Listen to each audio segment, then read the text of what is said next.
वाहिगुरु जी का खालसा, वाहिगुरु जी की फतेह। आज मैं आप सभी से ये बात करने जा रहा हूँ कि हमें कौन से शब्दों का प्रयोग साहिबजादों के लिए और गुरु पातशाह जी के लिए करना चाहिए। हमें कौन से शब्दों का प्रयोग करना चाहिए और कैसे, किसके लिए करना चाहिए। आज की जो ये वीडियो है वो मैं हिंदी लैंग्वेज में इसलिए बना रहा हूँ ताकि जो व्यक्ति पंजाबी जिनको नहीं आती, जो पंजाबी नहीं समझ सकते, वो इस वीडियो का पूरा लाभ ले सके। वो इस वीडियो का मोटिव उनको जो है उनको पता चल सके कि आज की जो ये वीडियो है इसका मोटिव क्या है। मैं शुरुआत करने जा रहा हूँ कि आजकल जो हमारे सामने 4 प्रमुख शब्द जो हैं जिनका प्रयोग किया जाता है, किताबों में भी लिखे हुए हैं और भी जो गायक हैं या फिर जो कवि हैं वो अपनी कविताओं में या जो उनके गाने होते हैं उनमें भी वो कहते हैं। वो 4 प्रमुख शब्द है जी: बलिदान, कुर्बानी, शहीद और शहादत। इन शब्दों का यूज हमें कैसे करना चाहिए, इन शब्दों का मतलब क्या है, अर्थ क्या है और इसके अंतर, इनके बीच में अंतर क्या है, डिफरेंस क्या है, ये सभी चीजें आज हम इस वीडियो में जानने की कोशिश करेंगे। पहले बात करते हैं कि हमें साहिबजादों के लिए या सिंघों के लिए या गुरु पातशाह जी के लिए कौन से शब्दों का प्रयोग करना चाहिए। जैसे किताबों में बलिदान शब्द का प्रयोग किया जाता है। अब पहले यह समझें कि बलिदान शब्द का अर्थ क्या होता है, उसका मीनिंग क्या होता है। बलिदान शब्द का अर्थ करें तो वो होता है बलि और दान, मतलब किसी की बलि देना। बलि तो जानवरों की दी जाती है, ये तो आप सभी को ही पता होगा। अब हम ये सोचें कि हम बलिदान शब्द का प्रयोग साहिबजादों के लिए या गुरु पातशाह जी के लिए कर तो देते हैं, किताबों में भी किया जाता है, लेकिन इस शब्द का मीनिंग उनकी मृत्यु के साथ कितना रिलेशन है, इसका कितना रिलेट हो रहा है, कितना फर्क है इनके बीच में। बलिदान मतलब किसी को जबरदस्ती बंधक बनाकर उसको जबरदस्ती मार देना, उसकी मर्जी के खिलाफ। वो जीना चाहता है लेकिन उसकी मर्जी के खिलाफ जाकर उसको मार देना, उसको कहते हैं बलिदान। लेकिन गुरु पातशाह जी के खिलाफ, उनकी मर्जी के खिलाफ या उनको बंधक में बांधकर जबरदस्ती तो नहीं उनको शहीद किया गया था, उनकी मृत्यु जबरदस्ती तो नहीं हुई थी, तो फिर हम कैसे बलिदान शब्द का जो प्रयोग है वह गुरु पातशाह या साहिबजादों के लिए करते हैं। नेक्स्ट बात करते हैं जी कुर्बानी शब्द की। अब कुर्बानी शब्द के जो अर्थ है वो भी उनसे जो गुरु पातशाह जी की मृत्यु है या फिर साहिबजादों की जो मृत्यु है उससे भी, उसका भी बहुत जो है वो डिफरेंस है। वो कैसे कि हम कुर्बानी शब्द के अर्थ करें तो वो मीनिंग सिंपल सा है, आप सभी जानते हैं, कुर्बान कर देना। अब कुर्बान कर देना तो कुर्बानी, अब कुर्बान कोई व्यक्ति कब करता है? जब उसके पास कोई और रास्ता ना हो, तब वो कहता है कि जा मैंने तेरे से सब कुर्बान कर दिया, तब वो कुर्बानी शब्द का प्रयोग हो जाता है। तो हम ये समझने की कोशिश करें कि जो कुर्बानी शब्द है उसका इस्तेमाल भी साहिबजादों के लिए, सिंघों के लिए या गुरु पातशाह जी के लिए नहीं किया जा सकता, क्योंकि उनके पास तो रास्ता दिया गया था, जिंदगी जीने का ऑप्शन जो है उनको एक एक्स्ट्रा ऑप्शन वो दिया गया था, लेकिन उन्होंने ही अपनी मृत्यु को खुद चुना, उन्होंने ही अपनी मृत्यु को खुद स्वीकार किया। हम ये समझने की कोशिश करें, उनके पास ऑप्शन था, लेकिन कुर्बानी शब्द का प्रयोग उन लोगों के लिए किया जाता है जिनके पास कोई ऑप्शन ना हो और मजबूरन बस वह अपनी मौत को लास्ट स्टेज में, लास्ट मोमेंट में आकर स्वीकार कर ले। उनको ये पता चल गया कि अब मैं बच नहीं सकता, मेरे पास और कोई रास्ता नहीं है, तो वो लास्ट मोमेंट पर अपनी मौत को चुन ले, अपनी मौत को स्वीकार कर ले। उनके लिए हम कुर्बानी शब्द का प्रयोग करते हैं। इसलिए हम कुर्बानी शब्द का प्रयोग साहिबजादों के लिए, सिंघों के लिए, गुरु पातशाह जी के लिए भी नहीं कर सकते, क्योंकि उनके पास ऑप्शन था। वो जानेंगे आगे कि क्या ऑप्शन दिए गए थे। उसके पहले बात करते हैं हम शहीद शब्द। अब शहीद शब्द तो आप सभी को पता है कि जो ज्यादातर शहीद शब्द का जो प्रयोग है वो युद्ध में, लड़ाई में जो व्यक्ति लड़ते लड़ते मौत अपनी अपने प्राण त्याग देते हैं, अपनी मौत को स्वीकार कर लेते हैं, उनके लिए शहीद शब्द का प्रयोग किया जाता है। और सिर्फ उन्हीं के लिए ये शहीद शब्द का प्रयोग किया जाना चाहिए, और किसी के लिए शहीद शब्द का प्रयोग नहीं किया जाना चाहिए। जो जंग में, युद्ध में, लड़ाई में शहीद होते हैं, लड़ाई में अपने प्राण त्याग देते हैं, खत्म हो जाते हैं, सिर्फ उनके लिए शहीद शब्द का ही प्रयोग हमें करना चाहिए। और लास्ट बात अब हम करते हैं शहादत शब्द की। हम शहादत शब्द के अर्थ निकाले तो वो बहुत गहरे हैं। शहादत शब्द का जो इस्तेमाल है, जो प्रयोग है, वो सिर्फ छोटे साहिबजादों के लिए, गुरु तेग बहादुर साहब महाराज पातशाह जी के लिए और गुरु अर्जन देव जी महाराज पातशाह जी के लिए ही किया जाना चाहिए, क्योंकि आज तक की पूरी हिस्ट्री में उनके जैसी मौत किसी और की नहीं हुई। इसलिए हमें सिर्फ उनके लिए ही शहादत शब्द का प्रयोग करना चाहिए। अब क्यों उनके लिए ही करना चाहिए और किसी के लिए क्यों नहीं करना चाहिए? अब जब हम शहादत शब्द का अर्थ समझने की कोशिश करें, इसका प्रयोग क्यों किया जाता है, इसका इस्तेमाल किसके लिए किया जाता है, ये समझने की कोशिश करें, तो शहादत शब्द का जो प्रयोग है, जो इस्तेमाल है, वो उन लोगों के लिए किया जाता है जिनके पास जिंदगी जीने का ऑप्शन हो, जिनके पास जिंदगी जीने का और कोई दूसरा रास्ता हो, जिस रास्ते से उनकी जान बच जाए, उनके लिए हम शहादत शब्द का प्रयोग करते हैं। जैसे हमने पहले बात की थी कि साहिबजादों को, गुरु पातशाह जी को एक ऑप्शन दिया गया था, एक रास्ता दिया गया था जिंदगी जीने का। वो रास्ता क्या था वो तो आप सभी को भी पता है कि जो मुगल सल्तनत थी, उन्होंने ये ऑप्शन दिया था कि आप इस्लाम धर्म कबूल कर लो, आप मुसलमान बन जाओ, हम आपकी ज़िंदगी, हम आपकी जान जो है वो बख्श देंगे, आपकी ज़िंदगी ऐशो आराम की ज़िंदगी बना देंगे। उनको तो ऑप्शन था कि वो अगर मुसलमान बन जाते तो उनकी जान बच जाती। इसीलिए हम उनके लिए शहादत शब्द का प्रयोग करते हैं, क्योंकि उन्होंने ही कहा था, साहिबजादों ने, गुरु पातशाह ने ये कहा था कि अगर हमें सच का साथ देना है, उन्होंने ज़बर और जुल्म को रोकने के लिए कहा कि अगर हमें सच का साथ देना पड़ा तो हम सच का साथ देंगे, उसके लिए अगर हमारी जान भी चली जाए तो हमें वो भी मंजूर है। ज़बर और जुल्म को रोकने के लिए, गलत के खिलाफ आवाज़ उठाने के लिए उन्होंने अपनी मौत को खुद चुना, अपनी मृत्यु को खुद उन्होंने स्वीकार किया। और जो दूसरा ऑप्शन उनको दिया गया था ऐशो आराम की ज़िंदगी का, कि वो इस्लाम धर्म कबूल कर ले, उसको नहीं उन्होंने चुना। क्यों? क्योंकि उन्होंने कहा कि हम अपने धर्म को नहीं छोड़ेंगे, हम सच का रास्ता नहीं छोड़ेंगे, हम ज़बर और जुल्म के खिलाफ, गलत के खिलाफ आवाज़ उठाएंगे। इसीलिए उन्होंने अपनी मौत को खुद चुना। इसीलिए हम उनके लिए शहादत शब्द का ही प्रयोग करें, कोई और शब्द का प्रयोग करके उनकी जो मृत्यु की वैल्यू है, उनकी जो वैल्यू है, उसको कम करने की कोशिश ना करें।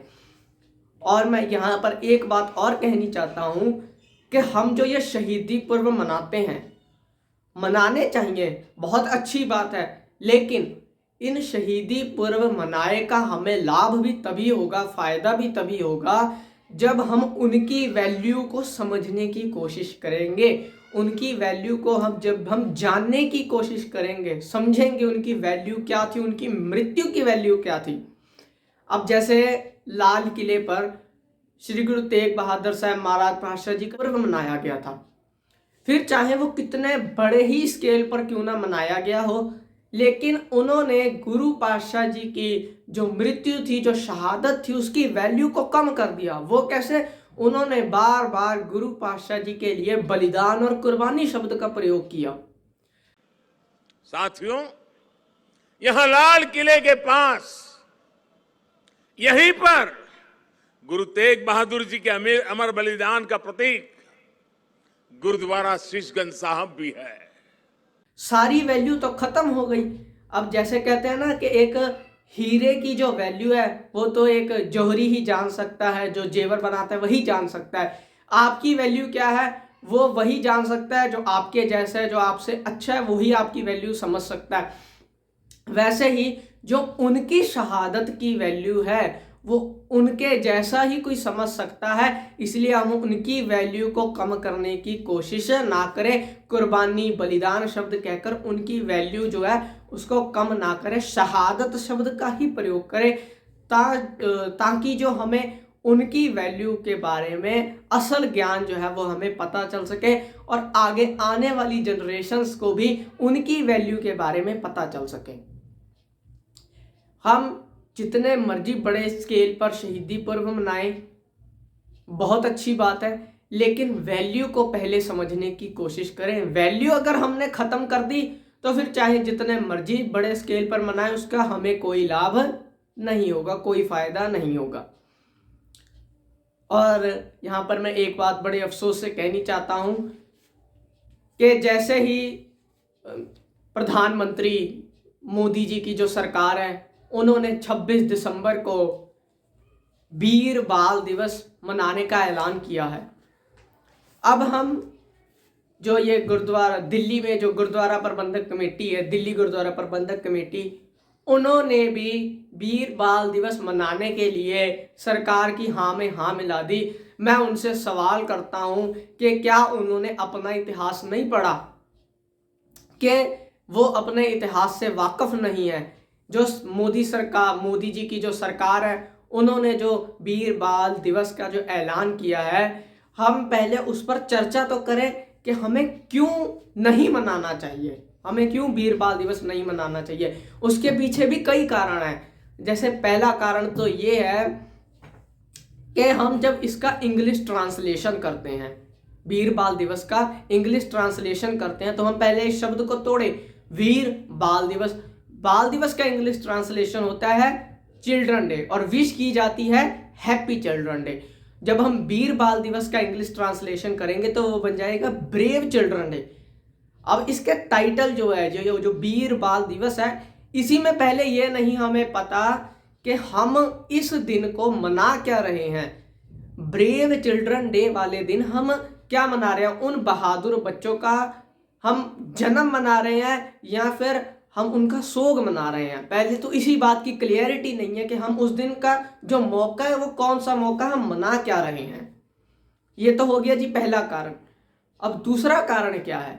दूसरा कारण ये है कि अगर हम हिस्ट्री के हिसाब से देखें तो 26 दिसंबर को छोटे साहिबजादों का शहादत दिवस है। और अगर हम हिस्ट्री के मुताबिक ही चले तो हम देखें कि जो बाल दिवस, बाल शब्द का जो प्रयोग किया गया है वो तो बच्चे के लिए किया जाता है। साहिबजादे जबकि उनकी उम्र जो थी वो कम थी, उम्र में वो छोटे थे, पर उनके कर्मों की वजह से, उनके काम की वजह से हम उनको बाबा शब्द की उपाधि दी गई है, उनको हम बाबा कहते हैं। दूसरी बात तो ये हुई कि हम वीर बाल दिवस ना कहें, वो बाबे थे, उनके हम काम से उनकी वैल्यू जानने की कोशिश करें, ना कि उनकी उम्र से, क्योंकि उम्र का ज्ञान से कोई लेना देना नहीं होता। ज्ञान चाहे कम उम्र के व्यक्ति के पास भी बहुत ज़्यादा हो सकता है, चाहे वो 80-90 साल की उम्र का व्यक्ति, उसके पास अगर उतना ज्ञान ना हो। ज्ञान का लेना देना, ज्ञान से हमें मतलब है, उम्र से हमें कोई मतलब नहीं है। इसलिए हम उनके लिए बाबा शब्द का ही प्रयोग करें, बाल कहकर उनकी जो वैल्यू उसको कम ना करें। और वीर बाल दिवस हमको नहीं मनाना चाहिए, पहले हमें अपनी हिस्ट्री को पढ़ना चाहिए, पहले हमें अपनी हिस्ट्री से उनकी वैल्यू को समझना चाहिए। वीर बाल दिवस मनाने का जो ये दिल्ली की गुरुद्वारा प्रबंधक कमेटी, दिल्ली की जो गुरुद्वारा प्रबंधक कमेटी है वो वीर बाल दिवस मना तो रही है, पर मैं पहले उनसे भी रिक्वेस्ट करता हूँ, विनती करता हूँ कि पहले आप भी अपने इतिहास को पढ़िए, उनकी वैल्यू को समझने की कोशिश करिए, उनकी वैल्यू को कम ना करें। और हम जो 26 दिसंबर को अगर हमने कोई नाम देना ही है, अगर 26 दिसंबर को 26 दिसंबर को अगर सरकार कोई नाम देना चाहती है तो वो पूरा नाम दे छोटे साहिबजादों का शहादत दिवस, केवल ये वीर बाल दिवस ना कहा जाए, क्योंकि वीर बाल तो बहुत हुए हैं। जैसे भगत प्रहलाद जी, उम्र में तो वो भी छोटे थे, उनमें भी वीरता बहुत थी। लव और कुश, उनमें भी वीरता बहुत थी, वो भी उम्र में छोटे थे। अब ये भी बात हमारे सामने आती है कि हम उस दिन को कौन से बाल दिवस, कौन से बालकों की वीरता के बारे में बात कर रहे हैं। अगर हमने 26 दिसंबर को मनाना ही है तो उसका जो नाम है वो सही लिया जाना चाहिए, छोटे साहिबजादों का शहादत दिवस पूरा नाम लेना चाहिए। वरना हमें उस दिन का कोई नाम अगर नहीं देना तो मत दीजिए, क्योंकि हमारे लिए तो 22 दिसंबर से लेके 22 दिसंबर से लेके 28 दिसंबर तक सभी जो है वो हम शहीदी दिवस के रूप में हम सभी मनाते हैं। अगर नाम नहीं देना तो कोई बात नहीं, उसका कोई नाम मत दीजिए। अगर नाम देना है तो उसका सही नाम दीजिए, कोई और नाम मत दीजिए जिसके पीछे कोई हमारा लॉजिक ना हो, जिसके पीछे हमारे कोई कारण ना हो। यह रिक्वेस्ट है। और हम सभी जो है शहीद शब्द का प्रयोग उनके लिए करें जो जंग में शहीद हुए, बड़े साहिबजादे बाबा अजीत सिंह जी, बाबा जुझार सिंह जी। और शहादत शब्द का प्रयोग हम गुरु अर्जन देव महाराज पातशाह जी के लिए, गुरु तेग बहादुर साहब जी महाराज पातशाह जी के लिए, और छोटे साहिबजादे बाबा जोरावर सिंह जी और बाबा फतेह सिंह जी के लिए ही करें। और किसी के लिए शहादत शब्द का प्रयोग ना करें, क्योंकि आज तक पूरी हिस्ट्री में उनके जैसी जो मौत है वो किसी और की नहीं हुई। उनकी वैल्यू को समझे, उनकी वैल्यू को कम ना करें और उन्हीं से सीख लेकर हम ये अपने जीवन में ये धारण करें, उनसे शिक्षा लें कि जैसे उन्होंने सच का साथ दिया, गलत के खिलाफ, जबर और जुल्म के खिलाफ, जबर और जुल्म को रोकने के लिए उन्होंने अपनी जान दे दी, सच के रास्ते पर चलने के लिए उन्होंने अपनी जान दे दी। वैसे ही हम भी उनसे शिक्षा ले, सीख ले, हम भी सच का साथ दें, किसी से डर कर घबराए नहीं, किसी की पावर देखकर हम घबराए नहीं कि वो हमारे साथ ये कर देगा।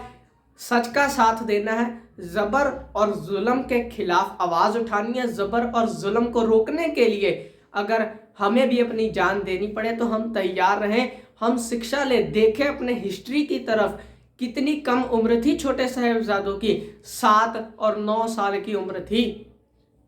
आजकल के जो हम बच्चे हैं उनको भी देखिए कि 7 और 9 साल की उम्र के बच्चे होते कैसे हैं। इतनी कम उम्र में भी उनका ज्ञान कितना था, वे कितने निडर थे, सच का साथ दिया, गलत के खिलाफ आवाज उठाई। आज हम इतनी बड़ी के लिए, इतनी ज्यादा उम्र के भी होकर भी हम आवाज नहीं उठा रहे। क्या शिक्षा ले रहे हैं हम उनसे? क्या हमारा फायदा हुआ ऐसे पर्व मनाने का, अगर हमने उनसे शिक्षा ही नहीं, सीख ही नहीं ली? शिक्षा ले, सीख ले कि हम भी सच का साथ देंगे, गलत के खिलाफ आवाज उठाएंगे। अगर कोई गलत के खिलाफ आवाज उठा रहा है तो हम उसका साथ देंगे, ना कि दूसरे की गलत की पावर को देखकर हम घबराएंगे। इतनी ही जो मैं आपसे गुजारिश करता हूं। आज की वीडियो में बस इतना ही। हम उनकी वैल्यू को समझने की कोशिश करें। अगर कोई गलत शब्द या गलती हो गई हो तो मैं उसके लिए माफ़ी मांगता हूं। आखिर हम सभी गुरु जी की बख्शी फतेह की शान पाए कहिए वाहिगुरु जी का खालसा, वाहिगुरु जी की फतेह।